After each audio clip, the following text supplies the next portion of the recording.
Welcome into this week's episode of Three True Values as we recap the opening weekend of the NCAA Tournament. We talk about those first two rounds, the upsets that happened, the coaching news that has fallen out from it all, and then get you ready to do it all again this weekend as we get ready for the Sweet 16 and the Elite Eight. That's right, we have just over 2 weeks left of the college basketball season, and we're going to soak it all in. So here in this first segment, we will be going through all the news of the last week. I know it might take a little while, but we're going to hit on everything that you saw in round one and round two there. And like I said, some coaching news that has come out since all of that happened. Then, second segment, we will come back, might touch on any coaching news that we don't get to here in the first segment. Then we will go ahead and preview the Sweet 16 and the Elite Eight as you get ready to watch even more college basketball. A lot of high-level college basketball as some of the top teams in the sport remain in the NCAA tournament field at this moment. So as we go through, there's no other place we can start other than the upsets, because that's what we all love about the opening weekend of March Madness. I'm sorry if your bracket is broken, but that's kind of what happens this time of year. I expect that everyone's bracket at this point has different damages all across it. Oakland knocks off Kentucky. How about that? The biggest upset of the weekend, the one that everyone was talking about. Jack Golke goes crazy from three, hits 10 three-pointers, has since capitalized with a ton of NIL deals. Buffalo Wild Wings among them. I've seen so many others floating around as well. But it was more than that for this Kentucky program. It was a referendum on the John Calipari era, what that has become, the failures that they have seen in the postseason in recent years. He just has not brought them to the pinnacle of college basketball in way too long for that Kentucky fan base. So frustrations have understandably boiled over there. People were talking, is it time to end the John Calipari era? Well, today, we're recording this, on Tuesday night. It will go up on Wednesday. So yesterday, for those of you listening, when this comes out, we find out John Calipari will return as the coach at Kentucky. We knew this news, good or bad, would be coming out today. That's why this podcast is coming out a day later, so that we can spend a little bit of time on it here, because I think it's quite interesting and it's a huge point of discussion in college basketball this year and next year, because there is an expectation that next season will be big for the future of John Calipari. Of course, these last few days have been big for his future. Mitch Barnhart, though, the athletic director, seemed to be in alignment that he will get one more season. There will likely be some kind of overhaul here, whether that's with the roster, the staff, the support staff, whether that's bringing in more people, changing the personnel that you have. Whatever the case is, Kentucky is going to have to go all in here on this season. And that's where it's going to be interesting, because the fans were out on John Calipari. They wanted change. They had already started discussing who they would like to see as the head coach next season. Anyone but John Calipari was pretty much on their mind for the past few days. However, now that he's back, can that athletic department and this basketball program bring in enough support to get the NIL funds that they need to build the roster that Kentucky must have to go into next season as a real and true contender? Because if this team, of all teams, I know that we have the young versus old dialogue. I just did a column for On 3 about the struggles that young players, specifically freshmen, have had in the NCAA tournament, translating what they were rated, and even in sometimes their regular season success into postseason wins and postseason contribution towards winning. The numbers are not good. Young teams just don't succeed at a high level anymore. College basketball is in a different place than it was last time John Calipari won a national title. It's in a different place than the last time that John Calipari made it past the first weekend of the NCAA tournament. He has just one win since NIL and the transfer portal really took off. So for John Calipari, he's going to have to change the way he does things. Does that mean not bringing in 5 stars? Of course not. He's got some already lined up. He's got a really good recruiting class, as he always does, coming in for this 2024-2025 season. But how he augments that will be the deciding factor on his future as the Kentucky basketball coach. So, like I said, NIL funds going to be important because they're not a complete roster.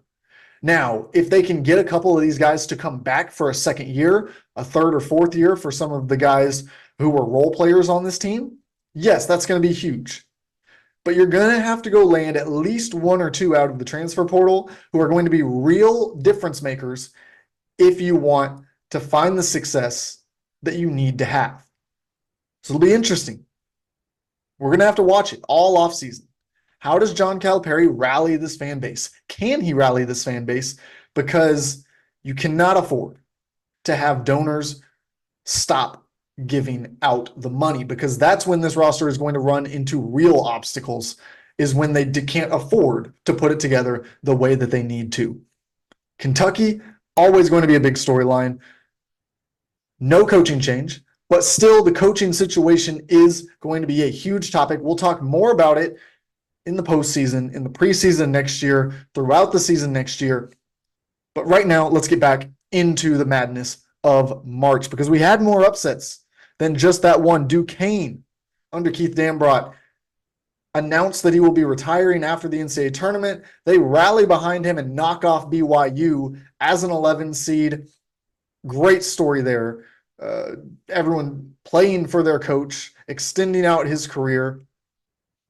Then you look elsewhere in the bracket in that same region. Yale knocks off Auburn in a completely unexpected upset in my book. I thought that Auburn team was really upset proof in a lot of ways with their depth, with the way that they played.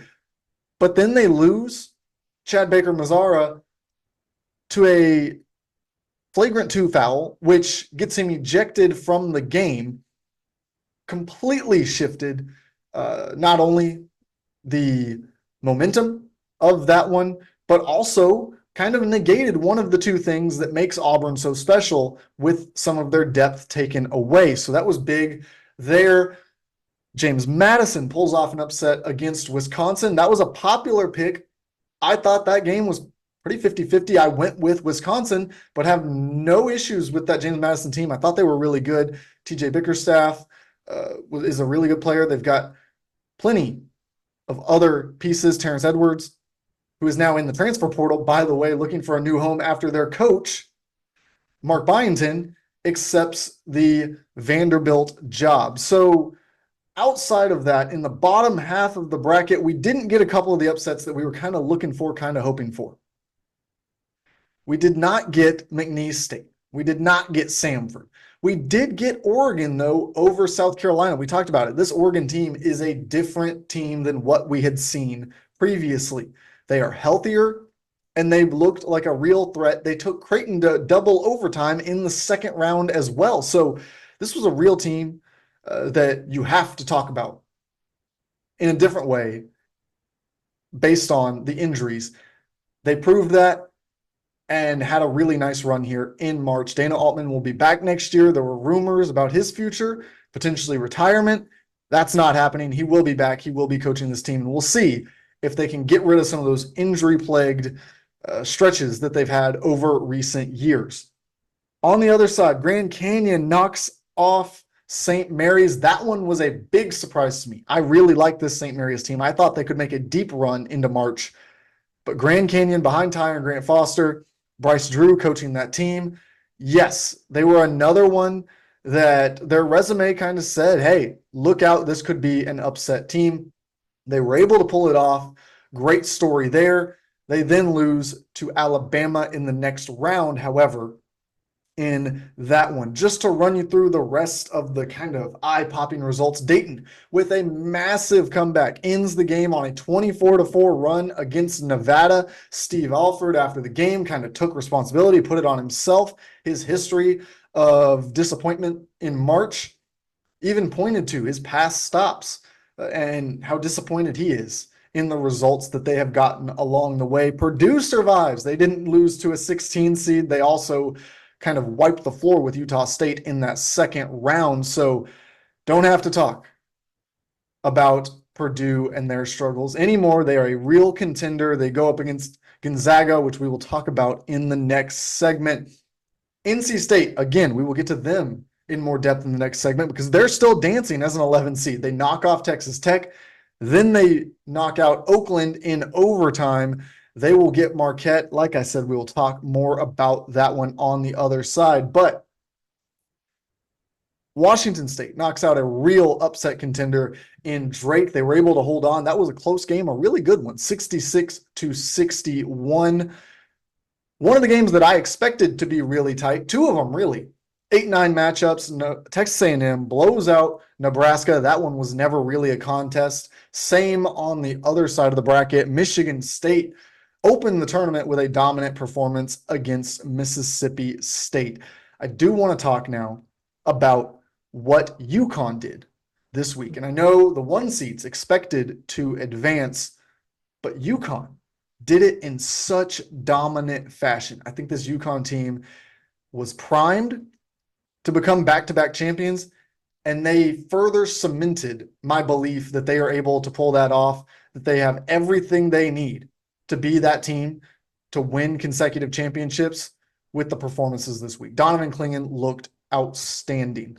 His defensive impact, the way he was moving around the court, I thought that it was a whole another level for him. I thought he played really good. Stephon Castle contributing. Tristan Newton still right at the top of his game.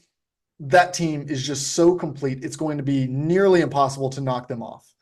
We'll talk more about their path to a championship on the other side. But the last thing that we do have to touch on, we've got to talk about it before we can advance here to the next conversation, before we can get into the future and start forecasting games. We got to talk about overtime between Houston and Texas A&M. I was there. I covered the Memphis Regional. Got to see Clemson advance on one side of the bracket. Houston gets through on the other side.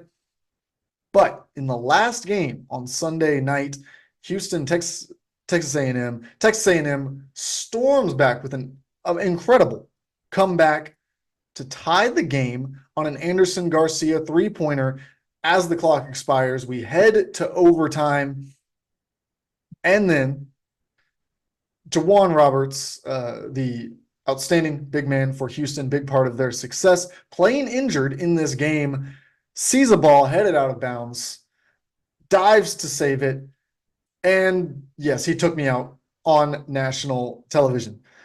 It came right over the scores table. His knee connected with my head. Laptop got shut. Water went flying somewhere. Phone ended up behind me. I couldn't find it for a few minutes. Some fans, thankfully, pointed me in the right direction to get to that as my watch started buzzing because people had seen it. And I had friends, family, coworkers, everyone blowing up my phone with messages, some of them asking if I was okay, others just letting me know that I was on television. But yeah, it was an interesting experience. Jawan's foot ends up getting stuck in the chair next to me. So as I assumed that the camera panned away and followed the rest of the action that was going on, I was actually more focused on trying to move this chair to get him out of it so that he could then get back onto the court. He eventually did. They had to stop play because it was taking him so long to be able to get back onto the floor. But yes, everything is okay. Laptop survived. I survived. No damage. Talked to Jawan after the game. He was okay. No injuries from that. And so all is well that ends well. But I want to thank everyone who did reach out, everyone who laughed about it on social media. I've seen posts about it. I appreciate it. And yes, I guess I got my little 5 minutes of fame from March Madness.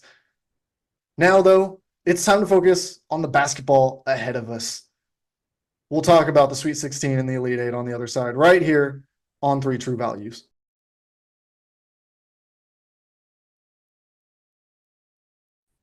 Welcome back into Three True Values as we talk Sweet 16 and Elite Eight. We have a bracket ahead of us. It has shrunk down from 68 to 16, and we have to talk about the games that are upcoming because it will set up the Final Four, and we know that is the pinnacle of college basketball. So here we go as we get into it. We will start in the East region. That is the top left corner of the bracket if you are looking at it right now. UConn takes on San Diego State. How about a rematch of the national title game last season? UConn dominated in that one. I expect them to dominate again in this one. I think UConn has gotten even better than they were last season. San Diego State, a little bit different of a team than they were last season, but I still don't think that they can compete with UConn here. I think UConn should take care of business in that one. Not much other analysis that I have for that Sweet 16 game, other than I would be surprised if San Diego State won. On the bottom half in the East region, though, we've got Illinois against Iowa State. I think this is going to be one of the best games of the round. I really like this matchup. Illinois, Terrence Shannon, Marcus Damask, they have really gotten things clicking in the last few weeks. This Illinois team looks like a real contender. And if UConn wasn't in their way, I would love their path to the Final Four in any other region. I would be really heavy on Illinois in any other region here. I'm going to pick them over Iowa State. Iowa State's been a little bit more hot and cold, but Iowa State, we saw what they did to Houston. And this Houston team is a 1 seed, a deserving 1 seed. A team with a path towards the Final Four. So don't be surprised if Iowa State comes out and plays really well. I really, really like this matchup. I'm taking Illinois in this one, but Iowa State, no doubt, will have something to say about it, and they've got the firepower to back that up. If we take a look across at the South region, we've got Houston going up against Duke, a really, really intriguing matchup. Houston survives Texas A&M. Some questions about their depth. They had a walk-on in to finish that one. Now they face Duke. Can they get some of the injuries cleared up? Can they get a healthier Juwan Roberts? Maybe have a little bit fresher legs, avoid foul trouble. That was a big issue for them against Texas A&M. Can they do all those things and beat this talented Duke team that has really found something with Jared McCain being able to elevate and perform on the biggest stage here? I think Houston is just going to be able to be a little bit more physical, play a little bit harder than this Duke team. That's why I've got them advancing, but it will be a really, really fun matchup. And I think people will be split on this one.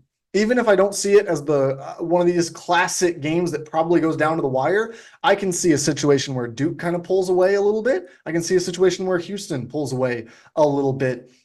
But it will be interesting nonetheless to see how it does play out. Talented team, some returning players, some veteran guys, but they do rely some on the freshmen to make an impact versus Houston, not as heralded as guys on that team. Far fewer former 5-star recruits, guys like that. You've got more Jamal Shed, career college basketball players, Juwan Roberts, guys like that who have kind of been there and done that. LJ Cryer with his shooting on the perimeter as well. Then you go to the bottom of this bracket and you've got Marquette, who has kind of breezed through the beginning of March Madness. They play a 15 seed and then a 10 seed. And now they get an 11 seed. So they might go through 3 double-digit seeds on their way to an Elite Eight. I expect them to do that. Tyler Kolek looks healthy. He has looked really good. Cam Jones, he's in that backcourt as well. Oso Ighodaro, they just are a really complete basketball team. They're playing really well. They let Colorado hang around for quite a while, but they were able to get the job done there. Colorado, a team that don't forget, has 3 projected NBA draft picks on it. So they are no slouches. They had the talent level, and those 3 guys really kind of showed out at times during that one, particularly Tristan da Silva for the Buffaloes. But they got past Colorado. Now they face NC State, who doesn't have that kind of firepower. But they are on this kind of magical run here. They've won so many games in a row. They've knocked off so many teams that they were supposed to lose to. But this is the best team that they played since they went through Duke and North Carolina a little over a week ago in the ACC tournament. Can they just keep winning games? Can they keep doing this? DJ Burns, of course, presents a matchup nightmare for Marquette, but I think Marquette rolls through this one. Don't think they'll have too many problems. We head to the Midwest region where Purdue and Gonzaga meet in a really interesting one. Zach Edey, Purdue, they've looked dominant. They've really taken care of business. There have been no doubts in either of their games so far, but now they face a Gonzaga team that is red hot. They've looked like a different team in the past couple of months, soaring up the computer data. You know that I was a big proponent for them as Selection Sunday neared. They are a really, really good basketball team that maybe doesn't get the respect that they deserve. End up blowing out a Kansas team that, yes, had some dysfunction. They had kind of fallen apart there at the end, but still took care of McNeese State without any doubt. A team that a lot of people I had as the top upset candidate among the 12 seeds. So Gonzaga, how good are they? Can they figure out a way to stop Zach Edey? Those are going to be the 2 questions that get answered this week as we watch these 2 teams face off. I just suspect that Zach Edey will be able to do enough to get Purdue through this one. So I am going to pick Purdue here, but I think Gonzaga presents them by far their toughest challenge to date in the NCAA tournament. Then on the bottom, we have I talked about, I love the Illinois-Iowa State matchup, but this one might be my favorite matchup of the entire NCAA tournament. Now we're going to talk, I'm sure in the Final Four, I'll find something that I really like, but Creighton against Tennessee, Dalton Knecht, Josiah Jordan-James, so Santiago Vescovi, Zakai Ziegler going up against, with Jonas Adu in the middle there, don't want to leave him out, against Creighton's lineup with Ryan Kalkbrenner, 3-time All-Big East defensive player of the year, Baylor Shireman, who I have told everyone, he is going to become a March Madness star. He hasn't necessarily had that big stage, huge moment in front of the world, but he has been really good. So if he can pull this one off, if he can go head to head with Dalton Knecht and get the better of him, I think that's when you see him probably emerge onto this bigger stage and get that kind of reputation as a March Madness player. But Dalton Knecht's going to have something to say about that. Dalton Knecht wants that honor as well. So they're going to go back and forth. That Creighton team, also Tyshawn Alexander, Mason Miller, who pretty much just plays defense and shoots threes for the Blue Jays there, plays his role about as well as you could hope for him to. And, of course, Ashworth, who really helped them down the stretch against Oregon. They needed somebody to knock down some shots, to create some scoring, and he did that down the stretch for them in regulation. He kept them in it in overtime as well, and really helped the Blue Jays pull away as they end up with a 13-point win in double overtime. How rare is that? I don't know if I've ever seen that before in basketball. But I'm taking Creighton just barely. I like this Creighton team. I've talked extensively about how in I am on this Creighton team. So yes, I am rolling with them. And that means I'm picking 3 Big East teams to the Elite Eight of the 3 that they got into the NCAA tournament field. So yeah, I know the ACC has a lot of complaints about how they were covered, the perception about their league. The Big East has a case to be made at the ACC here. Clemson takes on Arizona. The Tigers have made a run here. They knock off Baylor after really leaving no doubt against New Mexico. And now they take on Arizona. They are the only thing in the way of us getting Caleb Love against his old teammates at North Carolina. That is kind of the big marquee March Madness storyline that we all want to see. A couple of years ago, it involved North Carolina. It was North Carolina against Duke in the NCAA tournament. The last game for Coach K. Can North Carolina send him home? They did that. Now we have a chance for this massive storyline with these former teammates. They face off against each other for the right to go to the Final Four. That would be the biggest money grab. But Clemson's going to have something to say about that. They are playing as a different team than the one that we saw in the ACC tournament, than we saw down the stretch. They have looked really good in the NCAA tournament. I saw it firsthand. Joe Girard, PJ Hall. I think the contribution that they got from RJ Godfrey was as big as anything. Jack Clark, the way he played, because PJ Hall got in some foul trouble. They were unfazed. They played right through that for most of that time that he was on the bench. So Clemson, of course, Chase Hunter was a huge part of that as well. He got back into form, was scoring the ball much better in this round of the tournament than he had previous. So can they knock off Arizona? I'm going to ride with Arizona, but I think Clemson, they're an upset candidate there. They've made it this far. They've kind of overcome the odds. They were underdogs in both of those first two games against an 11 seed. To be an underdog, that tells you what they were overcoming and how much better they played than the expectation to this point in the tournament. And then we've got the last game that we're going to talk about here, North Carolina against Alabama. How about Nate Oates taking his third team in 4 years to the Sweet 16? I even, not just me, but plenty of people, compared this team closer to the team that we saw make a first-round exit against Notre Dame than the ones that we saw make the Sweet 16 last year and 3 years ago.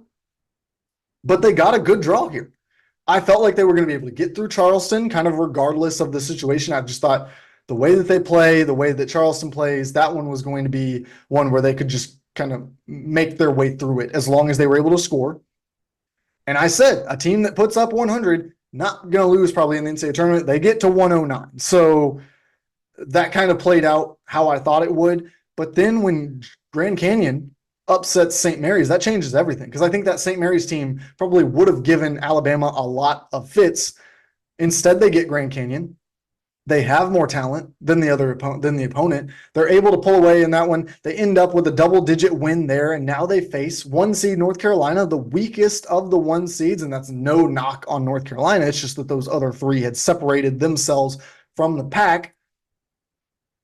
They have a real chance to make the deepest run in the Nate Oates era and tie the deepest run in Alabama history if they're able, who knows, to go past the deepest run in Alabama history. If they are able to just pull off an upset here and then you get things rolling. Don't forget, they're one of the top 5 offenses in the country. They were the number 1 offense before Latrell Wrightsell went down with an injury. So they've got the offensive firepower. It's always been, can they figure out the defense? That has always been the question for this Alabama team. And I'm not sure that they have because, again, they went through 2 double-digit seeds to get here. But against this North Carolina team, that's where we will find out. I am picking North Carolina because I still have questions about the Alabama defense. But if they come out and look like a good defensive team, if they're performing well on that end of the floor, do not be surprised if we see Alabama coming down the wire really close in this one and have a chance to pull off this upset against North Carolina and upset that storyline that we were talking about, North Carolina and Arizona. The Elite Eight, as we get through this show. Now, we're projecting in the East, UConn against Illinois. I think it'll be the toughest challenge for UConn until probably the national championship. I think that they are a tougher matchup than anyone who comes out of that West region below them. So I am riding with UConn, but I think this is the one. This is the spot. If you think that they're going to be knocked out of the field, here is the opportunity, whether it's Illinois or in Iowa State. But I still think they've got enough. I still think that they should be the favorites in that one. And maybe getting pushed kind of helps them in the Final Four as they face more top quality opponents in those final games of the season. That could be the difference. Getting over this hump, having to face an opponent who's red hot, who's got something in the tank, that could be that boost that we see them get sometimes on the way to a title run. Then I'm projecting Houston against Marquette. I'm going to go Marquette here. I think Houston, injuries, depth issues, they're just kind of trying to get through it all. And this Marquette team, they've got those things that Houston is lacking and are coming off of a really easy run, in theory, to the Elite Eight. So they might be a little bit fresher as well. They go through 3 double-digit seeds on their way to facing Houston. I think they'll be primed. They'll be ready to go. They'll be fresh. They'll have energy. So I'm going to roll with Marquette to make it to the Final Four there. Purdue against Creighton. I'm going to go Purdue here. But, man, I think this will be a good matchup. I'm going to go with Zach Edey, the National Player of the Year. Braden Smith at point guard. He looked healthy. I think that they will have enough.